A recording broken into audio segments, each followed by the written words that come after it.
Uhabari gani ndugu yangu mtazamaji wa chaneli yetu ya SUA SDA Church Media inayokurushia matangazo kutoka hapa kanisa la SUA SDA Church Morogoro. Tunakualika tena katika kipindi chetu kizuri cha Bobea Andikoni, ikiwa tupo katika somo la 4 linalosema tatizo la uovu katika lesoni yetu ya Bobea Andikoni. Yako mengi ambayo tutajifunza katika somo hili pamoja na walimu wenzangu ambao tuko hapa studio, na tunakualika uendelee kufuatana nasi kuanzia mwanzo hadi mwisho wa somo hili. Karibu sana. Na kabla tujaanza, nimkaribishe Madam Jennifer kwa ajili ya kutupatia ombi kufungua kipindi hiki. Karibu sana. Asante, tuombe. Tunakushukuru Mwenyezi Mungu kwa wema na upendo wako. Asante kwa maana umetulinda na hata kutupa nafasi hii tena tunapoenda kujifunza maandiko yako matakatifu, sisi pamoja na watazamaji, ukatuongoza kwa Roho yako Mtakatifu tuielewe iliyo kweli yako. Tunaomba na kuamini kupitia jina la Yesu Kristo. Amina. Dunia imekuwa na maswali mengi sana kuhusu chanzo cha uovu, na tumekuwa tukiangalia katika masomo yetu katika lesoni ya kutetea imani, na wengi wamekuwa na maswali kwamba uovu umetoka wapi, na kama Mungu ni mwenye upendo, ni kwa nini kunapatikana shida na changamoto? Katika wakati huu natamani utafakari. Kuna siku ambayo umejaribu kupanga vitu vyako ndani, ukapanga vyombo, ukapanga kitanda na nguo zako, ukaweka vizuri. Alafu unapotoka, utakaporudi wakati mwingine unakuta vile vitu ulivyovipanga vimevurugika. Uzoefu gani ama hali gani unaweza ukaisikia wakati huo? Vivyo hivyo Mungu aliumba ulimwengu katika hali ya ukamilifu, na baada ya kuweka katika hali ya ukamilifu ikatokea dhambi, ikaingia na uovu ambao ndilo tatizo tunaloliangalia katika siku ya leo. Hivyo nikukaribishe uendelee kufuatana nasi. Nikukaribishe Mwalimu Masala uweze utusaidie. Wakati fulani tunamuona mtumishi wa Mungu ama Profesa Eli ambaye kwa namna fulani amepitia uzoefu akiwa kule gerezani katika hukumu, na wakati fulani Mungu huyo anaonekana akisimama katika hukumu, si ndio? Ama akihukumiwa na ulimwengu kwamba ni Mungu ambaye hafai. Unamzungumziaje Mungu katika hukumu? Karibu sana. Asante. Kwa mjibu wa story ambayo Eli Wizo ambayo anaitoa, na hakika kwamba ni story ambayo wengi wanadhani kwamba ni ya kubuni, lakini ilikuwa ni ya kweli, kwa sababu yeye wakati natolewa alikuwa katika magereza ya ambayo alikuwa amefungwa huko ya Wanazi. Sasa anaeleza kwamba walimweka na wakatoa hukumu kwamba Mungu anastahili kuhukumiwa ni kwa sababu ya mateso ambayo yanaendelea kwa watu wake bila yeye hata kujali. Kwa hiyo kwa hali hiyo ni kwamba wanafikia maamuzi hayo kwa sababu wameangalia wakaona kwamba ni kweli anastahili hukumu. Lakini tukisoma katika maandiko ukiyasoma vizuri utakuja kugundua kwamba Mungu hastahili hiyo hukumu. Ni kwa sababu gani? Ni kwa sababu ukisoma Mwanzo 1 na Mwanzo 2 utagundua kwamba matatizo hayapo. Mateso ambayo wanasema mauaji ya kikatili ya ndugu hayapo. Mateso yanakuja kuanza kuonekana na shida inaanza kuonekana kuanzia Mwanzo 3. Kwa hiyo Biblia ingeishia kuandika Mwanzo 1 na Mwanzo 2, matatizo haya ambayo tunayaona leo hii yasingelikuwepo. Kwa hiyo aliyeta matatizo haya ni Shetani. Mwanzo 3 inaelezea, maana ukiangalia Mwanzo 1, Mwanzo 2 Mungu anasema walikuwa uchi. Lakini Mwanzo 3 wanaanza kuona shida. Kwa matatizo yanaanzia baada ya kumruhusu nani? Shetani. Kwa hiyo Mungu mwenyewe anatujali. Anasema hapa, ameandika hapa, anasema hivi, kama ambavyo umeweza kuelezea vizuri kuhusiana na mtu ambaye tatizo la vyombo vyake vimeondoka. Sasa anasema hivi, Mungu anatamani kutusaidia kuelewa kwa nini dunia yetu ni tofauti sana na Edeni aliyoiomba mwanzoni. Hataki tuzuie maswali yetu magumu. Hataki tuzuie. Nataka tuendelee kuuliza maswali yetu magumu au kupuuza tofauti kubwa kati ya mpango wake mkamilifu na hali yetu ya sasa. Kwa hiyo Mungu, maswali ambayo anajiuliza kuhusiana na matatizo ambayo yanaendelea, anasema endelea kujiuliza. Lakini ujue kwamba unapokuwa unajiuliza ujue kwamba mpango wake Mungu ni mkamilifu.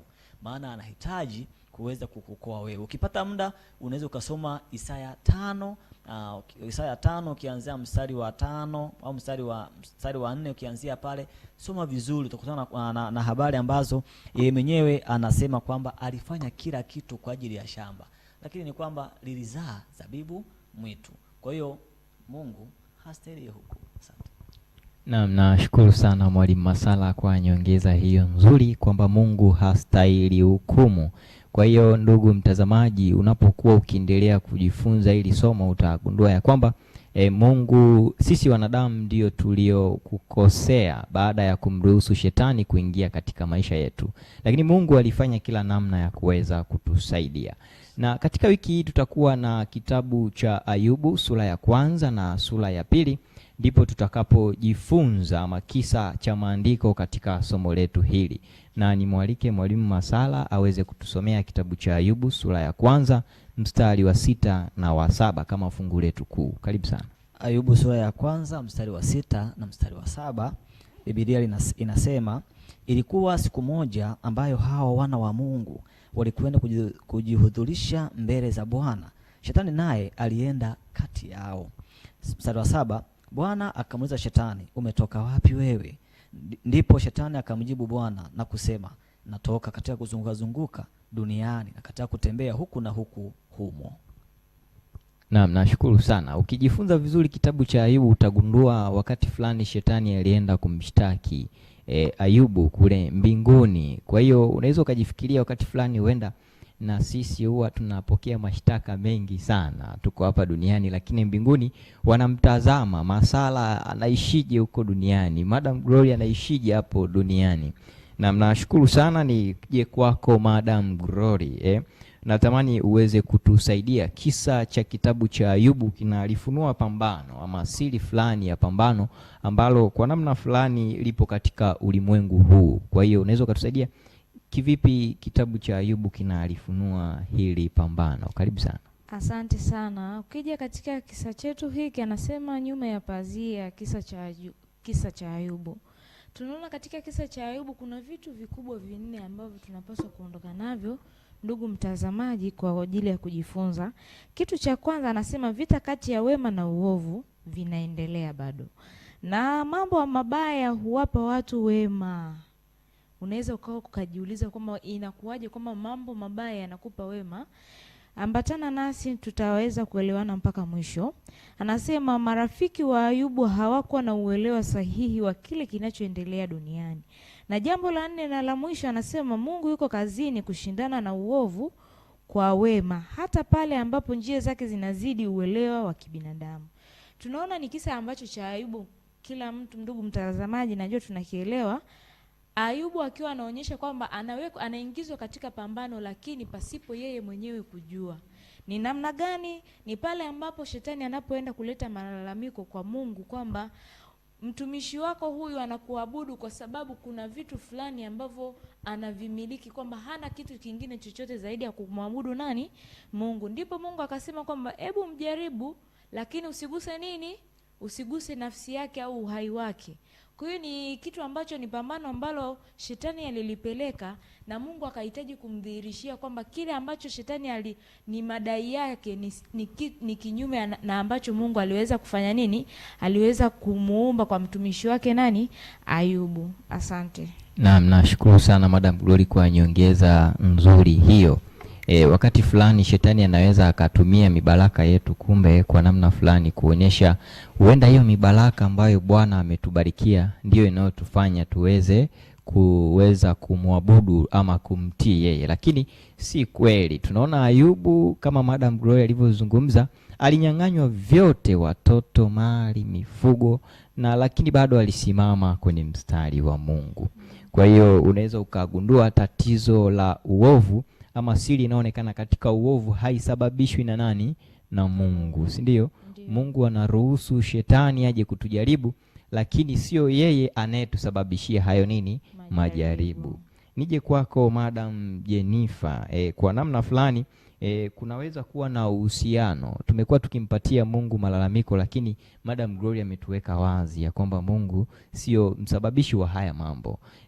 Haya mateso ama changamoto hizi na shetani, kuna uhusiano wowote? Labda tuhamie kwa shetani tuone kama kuna uhusiano kwa hayo mawili. Karibu. Asante sana. Kitabu cha Ayubu kinaonesha waziwazi pambano kati ya Kristo na shetani, na ni kitabu ambacho kimejaribu kutaja kwa mara nyingi zaidi neno shetani. Lakini pia nasema kwamba kinaonyesha mateso si udhihirisho wa tabia ya Mungu, bali ni kazi ya adui kuleta madhara. Tunamwona Ayubu anapoteza mifugo yake, anapoteza watoto na vitu vyote ambavyo alikuwa anavimiliki. Anasema kwamba anayeyatenda hayo yote madhara ni shetani. Anasema ukisoma kitabu cha Mathayo 13 mstari wa 28, anasema adui ndiye anayetenda hivi. Kwa madhara yanayotokea yanasababishwa na adui. Lakini kuna mtetezi wa imani ya Kristo, Profesa Sin, amejaribu kuuliza swali hili. Je, umewahi kujiuliza jinsi ambavyo Mungu na shetani wanavyoweza kuwa pamoja katika pambano la kweli la ulimwengu? Umewahi kujiuliza? Lakini anakuja anasema kwamba hakika Mungu na shetani hawezi kuwa katika pambano la uhalisia labda kama mieleka hivi, pamoja na pambano ambayo tunayafikiria katika hali ya kibinadamu.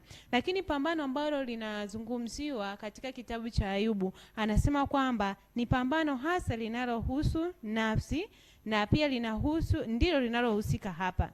Lakini hili pambano ni vita ya mawazo, kwamba inakuwepo katika mawazo ya mtu, achague wema ama achague uovu. Lakini pia anasema kwamba maandiko hayazungumzi sana. Anasema kwamba pambano hili ni vita vya mawazo. Kwa katika mawazo ya mtu ndimo kunatokea vita.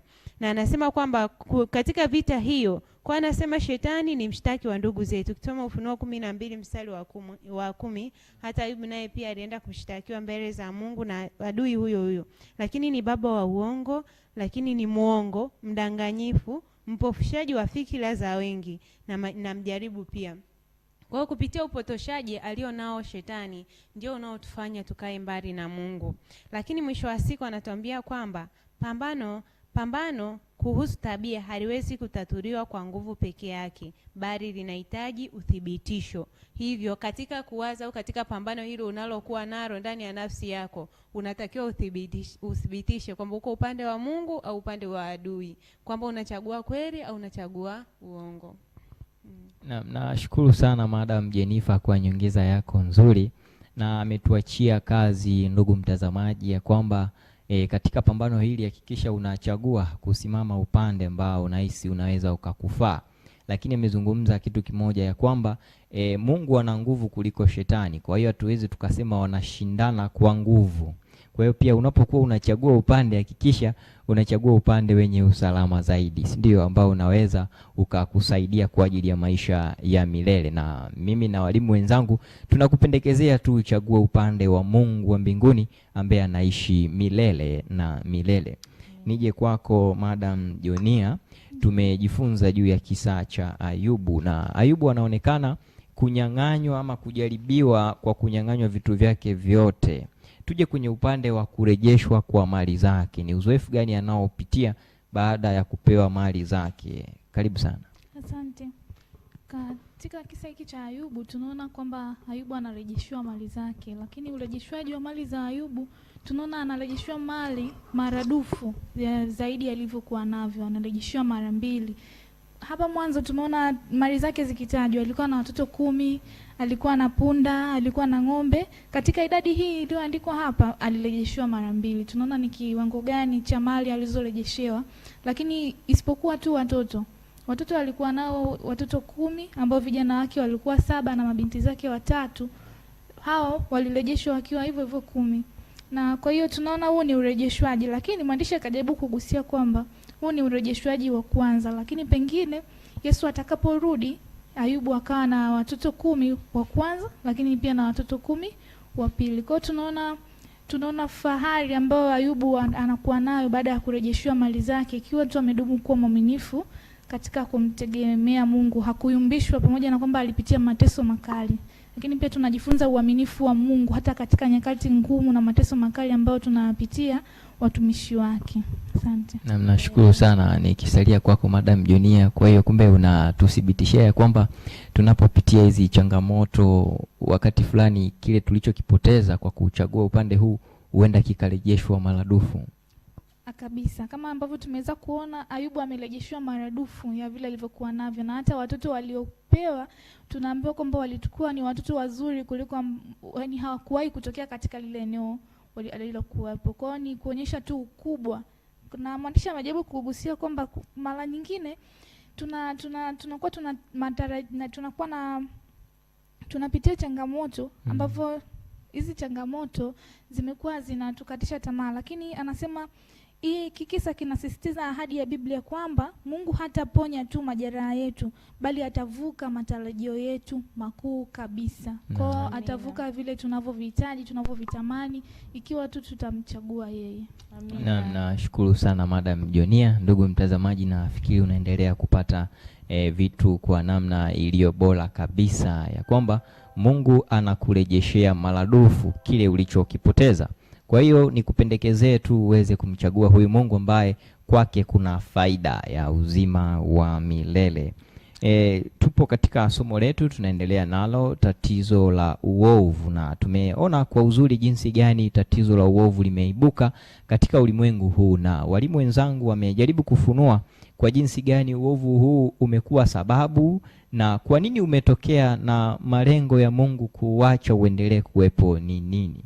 Na tamani nirudi kwako Mwalimu Masala, uweze utuambie kwa namna fulani wazo la pambano kati ya Mungu na Shetani. Tumeona kuna pambano, si ndio? Wazo hili linatengenezaje mtazamo wetu sisi na changamoto tunazozipitia katika dunia ya leo? Pambano hili kati ya Mungu na Shetani linatutengenezea mtazamo gani sisi na hizi changamoto tunazozipitia kwenye dunia? Karibu sana. Asante. Pambano ambayo inaendelea la Shetani na Mungu linatupatia mawazo ya kwamba Mungu anatutaka sisi turejee kwenye hali ambayo tulikuwa nayo mwanzo. Kwa sababu kama hivyo eleza mwanzo kwamba Mwanzo 1:2 inatupatia maisha ambayo ni mazuri sana katika Edeni.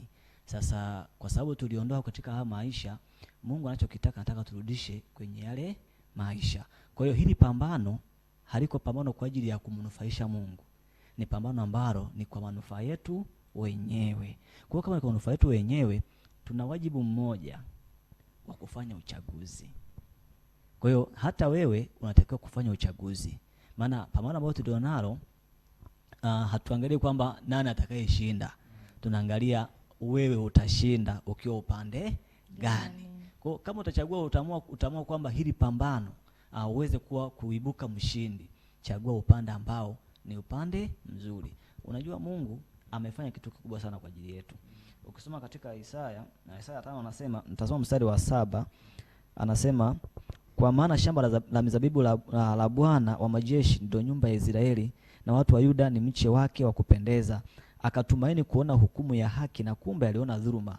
Alitumaini kuona haki, na kumbe alisikia kilio. Kwa hiyo sisi tumewekwa kuwa mawakala, tuchague katikati ya watu kudhulumiwa, sisi tuchague kuwatendea watu wema. Katikati wale ambao tuna viwango vya kuweka hukumu, tuweke hukumu ambayo ni ya haki. Huko ndiko tutakuwa tumeshinda katika pambano. Pambano hili ni kwa ajili yetu sisi, kututoa katika matatizo haya. Asante. Amina. Nashukuru Mwalimu Masala kwa nyongeza nzuri, na nimependa uchaguzi wa upande wa Mungu, ya kwamba tunapomchagua kumbe na yeye anatupambania. Upande wa Shetani unapochagua unakutana na mapigo na mateso, si ndio? Lakini Mungu anaendelea kukupigania kwa kutumia malaika na walinzi. Kwa hiyo katika changamoto ulio nayo, ni magonjwa, umaskini, kutengwa, nataka tu nikupendekezea kwamba yuko Mungu ambaye ukimchagua anaweza akakutoa katika hilo pambano. Nije kwako Madam Jennifer. Umetuambia kwamba pambano hili ni kati ya Mungu na nani? Na Shetani, na pambano hili haliwi katika habari ya nguvu. Sasa natamani utusaidie kwa nini pambano lisiweze kutatuliwa kwa kutumia nguvu, kama tunavyoona kwenye serikali zetu za dunia, mtu anapokosea basi anashughulikiwa, lakini kwa Mungu inakuwa tofauti kwenye juu ya habari ya hili pambano. Karibu sana. Asante sana. Ningependa pia kutafakari kwamba hivi uongo unaweza kuutatua kwa nguvu? Hapana. Nguvu zako za kimwili haiwezekani. No. Kana kwamba pambano lililopo ni kati ya ukweli na uongo, na hivyo ukweli unaosimama na kutetewa ndio unaweza kuwa suluhisho la pambano hili. Na anasema kwamba hata kama hiyo ni kwa mamlaka ya kidunia, anaweza kuwa ni kiongozi mkubwa ndiye anayekosea, lakini kwa sababu anatenda au anasema uongo, lakini ukweli utakuwa na uwezo wa kutatua kile alicho nacho, wa kuweza kuleta ukweli mbele za watu na kuwafanya watu wasimame kwenye msingi ulio mzuri. Na hivyo Mungu wetu pia ni mwenye upendo, na ndio maana hawezi kutumia nguvu zake kuweza kupambana dhidi ya adui, na hivyo pengine kupitia kutumia nguvu zake zingeweza kuzidi kutuweka mbali zaidi na upendo wa Mungu. Tuseme katika maisha ya kawaida, ni rais ndiye ameona kwamba kuna shida imetokea mahali fulani, akatumia ngazi aliyo nayo kuweza kumwondosha labda mtu yule, labda akafa. Hivyo hawa watu waliosalia huku wanaweza kumchukia. Na hivyo Mungu ni mwenye upendo, anatumia ukweli wa neno la Mungu, anatumia ukweli na uhalisia wa maisha yetu kwa ajili ya kudhihirisha kweli ya neno lake, na kana kwamba ukweli unadhihirisha siku zote na adui anashindwa kupitia ukweli ambao Mungu anautoa kwenye maisha yetu. Nashukuru sana. Mungu ana nguvu na ana uweza. Kwa hiyo Mungu silaha anayoitumia katika pambano ni ukweli, na kweli yote inapatikana katika maandiko matakatifu. Hii inaweza ikatusaidia pia tulio viongozi, na ndugu mtazamaji, usihangaike kutumia nguvu sana. Jaribu kulisoma neno la Mungu na uifahamu kweli, inaweza ikakusaidia katika kutetea imani yetu hii. Nije kwako Madam Glory. Tunajua shetani anatumia mbinu nyingi kuwasilisha uongo na kutufanya ili pambano tuweze kuliona ni baya, na wakati fulani tuweze kumchukia Mungu. Unafikiri ni mbinu zipi anazozitumia shetani katika pambano hili dhidi yetu pamoja na Mungu? Karibu sana. Asante sana. Nashukuru kwa swali zuri, kwamba ni mojawapo ya vitu ambavyo watu wengi hujiuliza kwamba inakuwaje, imekaaje hivi.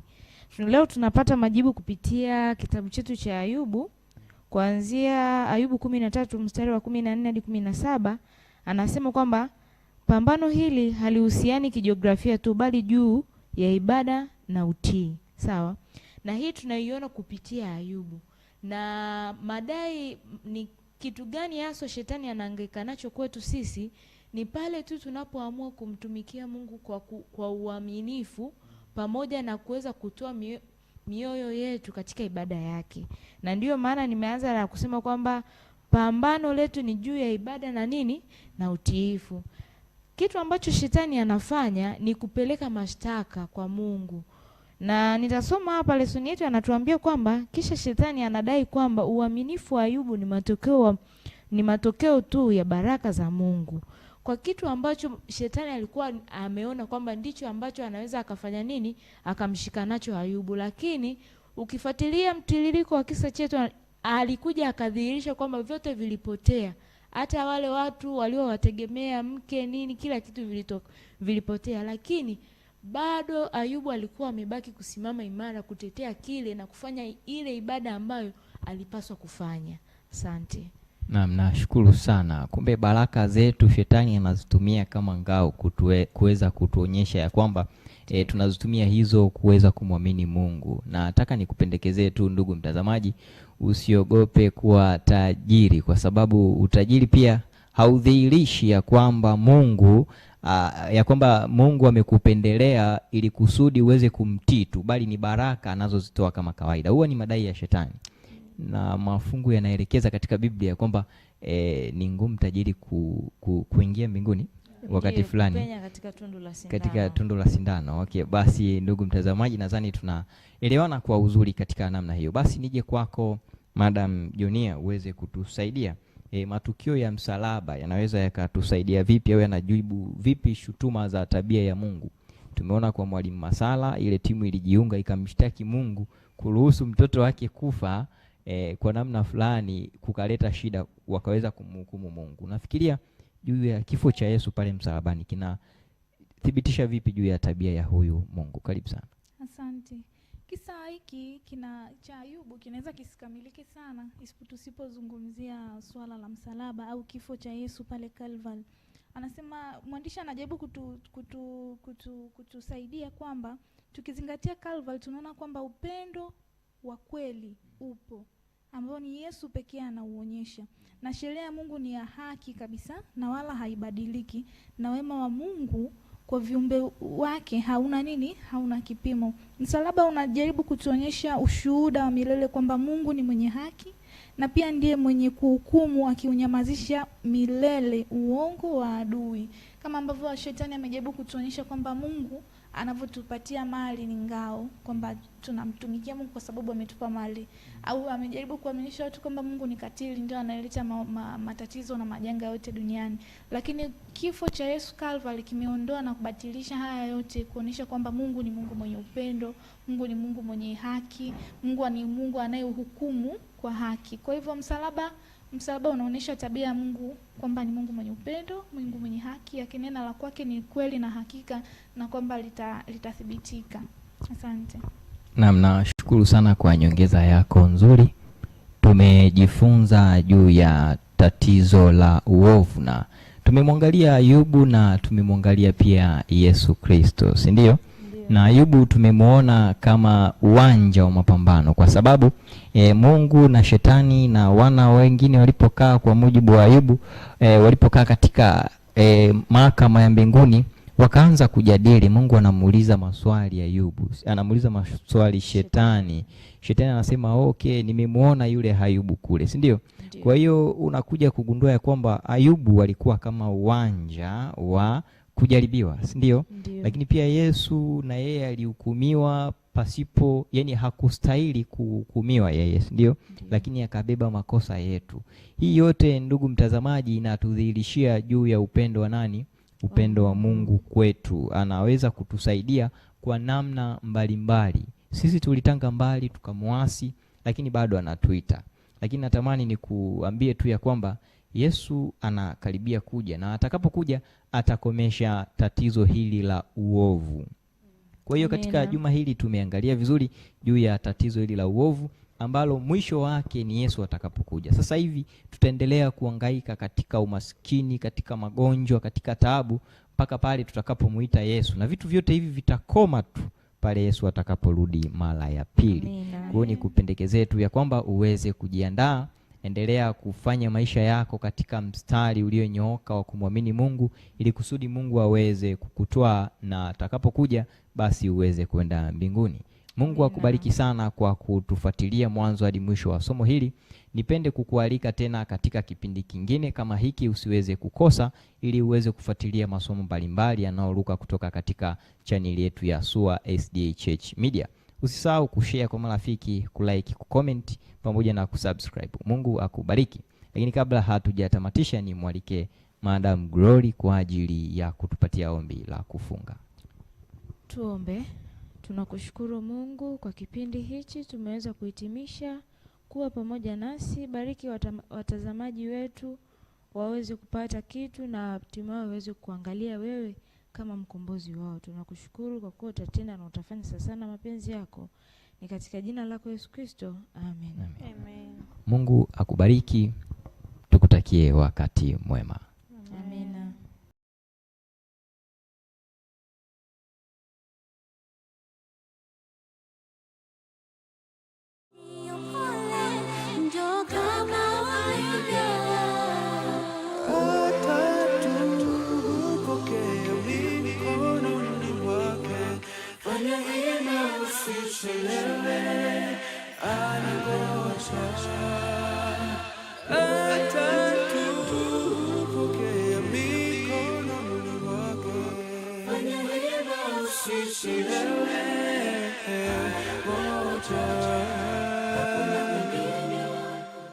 Mungu wetu ni kimbilio na nguvu, msaada wakati wa shida, wala hatutaogopa,